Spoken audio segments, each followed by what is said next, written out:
Même si Internet n'a pas de frontières, cette information peine à dépasser celle de la Suisse.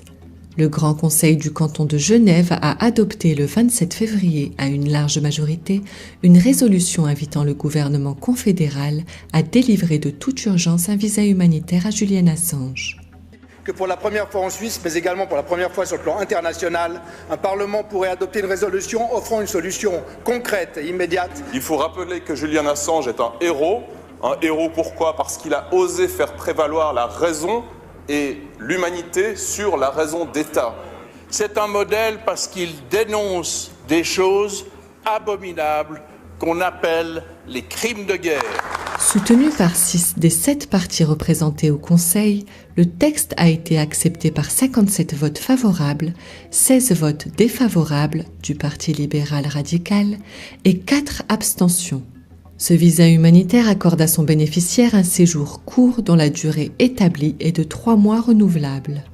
Cela permettra à Julian Assange de se soigner et de récupérer sa capacité à se projeter dans l'avenir, explique le député Jean Rossiot à l'initiative de cette démarche.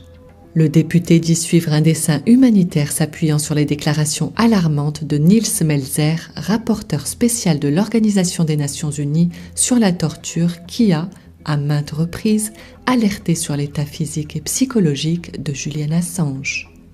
Il a montré tous les symptômes qui sont typiques pour des victimes de la torture psychologique.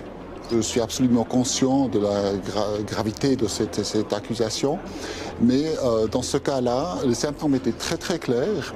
Et puis, c'est effectivement des effets cumulatifs de plusieurs formes de mauvais traitements. Donc il y a l'isolement quasiment complète, il y a l'intimidation constante, il y a une persécution judiciaire, je dirais, donc l'abus des institutions judiciaires à des fins politiques. Ça a quand même produit une image de stress cumulatif qui est au-delà de la limite de la torture. Un cri d'alarme qui a soulevé une vague de soutien. Plus de 117 médecins viennent de signer une tribune publiée par la revue médicale The Lancet. Tous s'inquiètent qu'il puisse mourir en prison.